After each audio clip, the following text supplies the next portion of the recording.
Alright guys, welcome on to Formula 1 news. A massive day going into the Hungarian Grand Prix. Major confirmations, especially for Max Verstappen. He will stay officially at Red Bull for 2026, but it's absolute chaos over at Mercedes. The team that Max could have joined has no idea what's going on with their car. They're set to make a major rear suspension adjustment this weekend to figure out what has gone wrong over the last few weekends. Plenty of other updates on the day as well, especially involving this man on the screen. Very much enjoyed your thoughts in the comments. Hit the like button if you enjoy. Subscribe if you're new as always. Fred Vasseur will be staying at Ferrari. We talked about it yesterday, this big rumour that was starting to emerge that Fred Vasseur was going to get a contract extension, that he was going to stay at Ferrari for the time being, and they've actually given him a multi-year deal. It does make sense rather than to say, all right, Fred, you're on a 1+1, like a driver that you don't really trust. But there was all sorts of rumours about this several weeks ago. Vasseur was making his comments very clear and very public, as to be fair with the drivers, that they wanted him to stay around, and the team, Vinya, Elkan, etc. have confirmed, okay, you know what, getting rid of Vasseur probably doesn't make much sense. The team is behind him, and yes,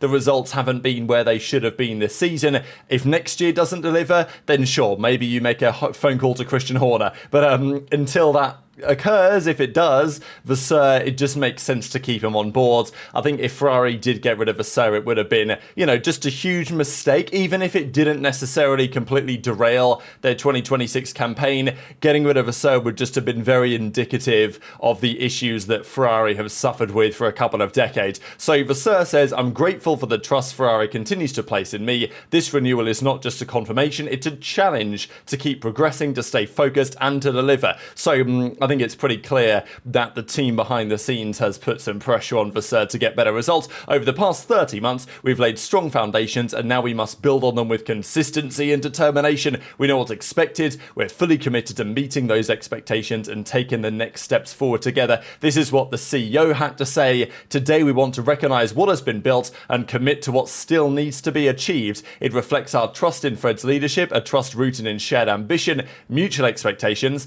and clear responsibility. So often these comments are just fluff, aren't they? But I don't know, I think there's a little bit more to these comments than we might usually see. We move forward with determination and focus, united in our pursuit of the level of performance Ferrari has to aim for. So maybe that's a little bit more wishy-washy, but you get what they're trying to say.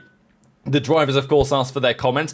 It comes at an interesting time when the rumours emerged a few weeks ago that Vasseur could be out.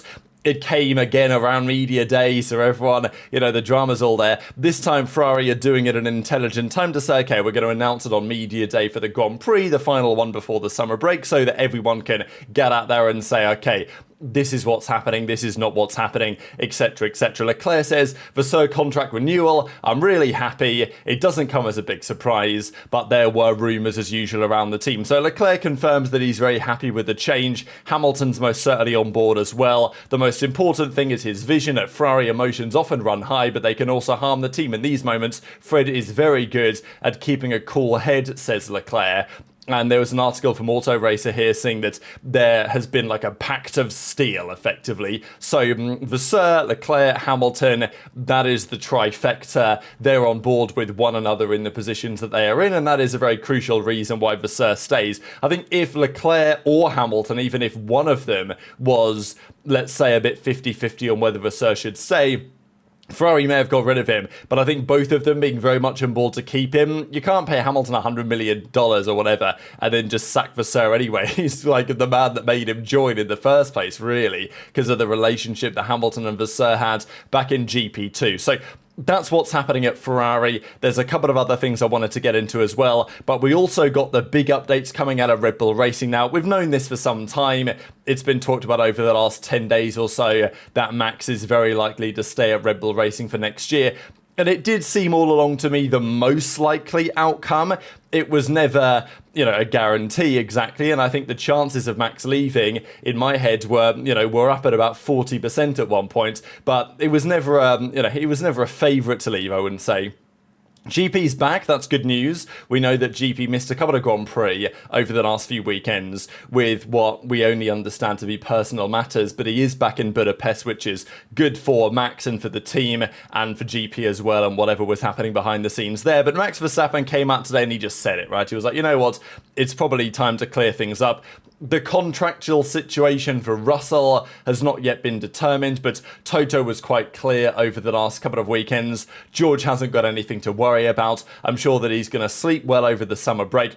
And maybe there was part of George that said, well, you know what? It's not like Kimi's doing that well lately. If he is going to get Max, as in if Toto is going to get Max, he's probably not kicking me out anyway. So I think it was very likely that Russell was never going to be going anywhere. But Max confirms that shortly after Horner's departure, he will be staying at Red Bull for 2026. This seems like the most sensible option, but it's difficult to argue, really, whether he should do this or not, especially because Mercedes may well have been interested. We know that contractually he is obliged to stay because the performance clause that potentially could have come into effect after Hungary is no longer going to, because Russell is 28 points behind Verstappen and would need to be ahead of him, which is not possible, therefore, after this race, in order to put Max into fourth, at which point his performance clause would activate and he could potentially leave.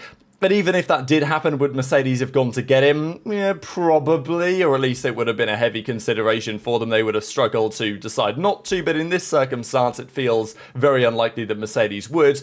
And also, there are good reasons to say at Red Bull too. It's not like Mercedes seem to much know what's going on either, and we'll get into that in a second. But Max says, I think it's time to basically stop all the rumours. For me, it's always been quite clear that I was staying anyway. So, quite clear. It wasn't exactly a guarantee. We don't exactly know what part Horner's firing had to play in all this. There was a feeling, well, we know that Jos Verstappen wanted him gone. And presumably it's made it slightly more likely, I think I will say. Horner getting fired does mean that in general the Verstappen camp, and probably Marco as well, and the Austrians in general that seem more aligned with Max than with Horner, they are happier with the circumstances right now. Whether it will work long term, good question. But when Horner was gone, it was more likely that Max would stay, but it didn't exactly guarantee it, and the Max camp were quite clear on that at the time. It feels like Max is saying, okay, staying at Red Bull for the time being makes more sense, and also is taking somewhat less risk, because if you go to Mercedes or another team, there is a serious degree of risk right now that they don't nail it either. Will Red Bull nail it next year? Also pretty unlikely. We know that Horner was saying even before he got fired that it would be embarrassing if Red Bull's engine was up to the standard of Mercedes next year. That's not exactly a ringing endorsement. And Marco said, don't know what Horner was on about there. Max, please stay. And he has. So I guess that's good enough. And even Marco did say it was all fueled a bit by Toto, but it was always clear to me because it would have been nonsensical for Max to switch in 2026. Which, well, whether you guys agree with that or not is a question. It does raise a big question, which is to say, okay, is Max effectively giving up on next year's title? Not necessarily. There is maybe a chance. It just feels relatively unlikely that Red Bull will be the team to nail it, but who knows? Maybe under Laurent McKees and with the groundwork that Horner has built over the last couple of decades, but certainly over the last couple of years of Red Bull powertrains, maybe there's still a chance. And if Max goes to Mercedes and their engine is great, but their aerodynamics is still terrible, then, well, you've made a bit of a bad decision there, and you can't choose where you want to go for 2027. So this is looking like very much so a Sebastian Vettel-esque situation. Win 4 consecutive Drivers' Championships at Red Bull, and okay, I guess in Max's case, he's not going to win this year, and then he's going to stay one more year, but kind of a similar thing. Win the 4 consecutive, stay around for a little bit longer, and then leave and go somewhere else where gives you a better opportunity to win. Now, even Eric Van Haren here is talking about this whole Max thing and says that Laurent McKees is actually working pretty well with Max. He likes the way that things are. They're having good conversations. Definitely a very different structure to what they had with Horner. Whether this is going to be good or bad, but these changes will be critical if they are going to convince Max to stay. The reality is, what's going to convince Max to stay is whether next year's car is any good. And we still right now have no idea what the driver lineup is going to be. I'm 99% sure one of those Racing Bull seats is going to be Arvid Lindblad. At Red Bull Racing, it's a big question.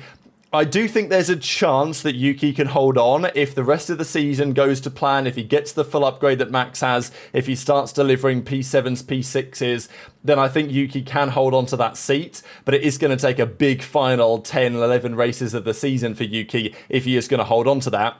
If he doesn't, he's not at Racing Bulls anymore. Hadjar probably gets promoted, and maybe they keep Lawson. I don't know. That's just one thing to throw out there for you guys to consider. And these are Max's stats going into this weekend. His 200th Grand Prix for Red Bull, 4 World Championships, 65 wins, 111 podiums, 44 pole positions. You guys can read out the rest. But let's talk about what's going to happen in Hungary, because we've got Ferrari with, on this looks like Hamilton's car, I think, the max downforce rear wing. So we know Budapest is pretty much near enough a maximum downforce circuit, but apparently this is literally the basically the Monaco wing that they were running before, and they've actually brought a couple of different alterations here. So okay, this is Hamilton's car when they actually put the T-cam on. That is the, Monaco spec, which is max downforce, and then they've got a, what they call it, Spain spec, yeah, which is not quite maximum. You guys can see that there's a little bit more give maybe in Leclerc's rear wing here than there was in Hamilton's a second ago. But playing around, it seems Ferrari with a couple of ideas for this weekend. Leclerc does say, though, pretty interesting, for me, Budapest is the worst track of the season. I don't know why. It doesn't suit my driving style well. I'll have to work a little bit harder than elsewhere. I'm confident that we can have a good weekend. So we'll see what happens for Ferrari, because of course Hamilton's record around here very much speaks for itself. He's had plenty of poles, he's had plenty of wins, but we know that in Silverstone and in Spa he had some pretty good records going into those Grand Prix that didn't necessarily hold up with Ferrari this time around. We'll get back to that in a second. Hamilton also says there's more opportunity to extract more from the upgrades than we have seen. We're fine-tuning it. Charles did a great job with the podium. We're not at McLaren's pace, but there is a feeling that the car is definitely better now, the Ferrari. I actually think they could be pretty good this weekend, but we know how dominant the McLaren was around here last year. It was a 1-2 fight for the win, and it caused a fair bit of drama at the time, and I wouldn't be massively surprised to see something pretty similar again this weekend, even if it rains on Sunday, as it may still well do. But Mercedes historically have gone so well around this track, but that was also true over the most recent Grand Prix where things fell apart spectacularly. We know that in Spa, they won last year. This year was a disaster. Silverstone, they won last year. This year was a disaster. And in Austria even, they won last year. And this year was a bit of a disaster. So, look, they did win in Montreal. They had a double podium there with Antonelli and Russell. But outside of that, it's been an absolute mess, the most recent Grand Prix. To such a degree that Mercedes are at it again. They're modifying their rear suspension to an older specification to try and figure out why things have gone so badly wrong. And before we discuss kind of what they're changing and why, it is just worth keeping in mind that, wow, Mercedes are at, this is the final year of the regs. There was a feeling that Mercedes at the start of the season had finally figured it out. They had seemingly a more solid mechanical base. A car that was actually generating consistent downforce in several different corner types and was relatively easy to drive. But all of a sudden, despite such a strong start to the season, certainly for Russell, and then of course in Miami with the Antonelli sprint pole and all that, since Imola, is Russell driving worse than at the start of the season? In my opinion, no. But on the first 6 Grand Prix, he had 4 podiums. Since Imola, he's only had 1 more, and that was back in Montreal, but that was not a turning point at all. So since Imola, it's been a mess. The tyres are overheating in certain conditions, they're dropping down in the championship form, and yes, they were forced to change the front wing in Spain. That was one of the potential reasons. But it seems that a new rear suspension, a new rear axle, has actually given them some serious cause for concern. To get to the bottom of disappointing race in Imola, Mercedes returned to the old rear suspension, but obviously a second element changed in Spain. And then they went to Canada, they put the new one on again, because they thought that in Imola they'd simply set it up wrong. I don't know if you guys remember this talk at the time, but Imola was terrible for them. They then went going forwards and they were like, actually, we think the new rear suspension is good. We just got the setup wrong. They turned up to Montreal and they were pretty dominant, right? They secured a very impressive 1-3 in the Grand Prix. And there was a feeling that, okay, Mercedes, they've figured it out, they're back, and that the upcoming races, they expected to be really good. I mean, Silverstone, Spa, Austria, those 3 tracks, they'd won at the previous year. Surely they were going to at least be on the podium, bare minimum, yet again. But pretty much they have been nowhere in the last few races. Russell's been holding on for dear life, and Antonelli's been struggling heavily with the car. So AIM-US say that they were astonished to find that actually the car was very difficult to balance, and therefore that was affecting the tyre wear. The fault may lie in the rear suspension and the front wing. So as a result, they're changing back to the original suspension design for the Hungaroring. They already modified the front wing back at Spa to try and figure out what was going on there to reduce some of the air turbulence, but it seems that the rear suspension might be the cause for the issue. And as we've said many a time, Montreal is a very specific type of circuit. Every corner is like a slow chicane. You brake hard, then you turn in. And it seems Mercedes is set up quite well for that. We know that this Mercedes can be incredibly rapid in the right conditions, but generating those conditions is a major issue. I mean, last year in Vegas, they were just the fastest team you ever see. Like, they had like the biggest gap over anyone in the entire field. Hamilton started 10th. And he had absolutely no issues at all carving through the field to seconds and, you know, potentially could have even overtaken George for the win at the end, right? Like, it was insane how much more pace they had because their tyres were in the right spot. But now Mercedes, over the last few Grand Prix, have been absolutely nowhere. And I don't know if this has been a deciding factor in Max Verstappen's decision, but it's certainly got to be relevant to some degree that even in this final year, and yeah, ground effect and at least the Venturi tunnels are going away in large part for next season, and we're going back to more of a flat bodies car that Mercedes did so well with, and I'm sure that Mercedes will be very happy to see the ends of the Venturi tunnel era.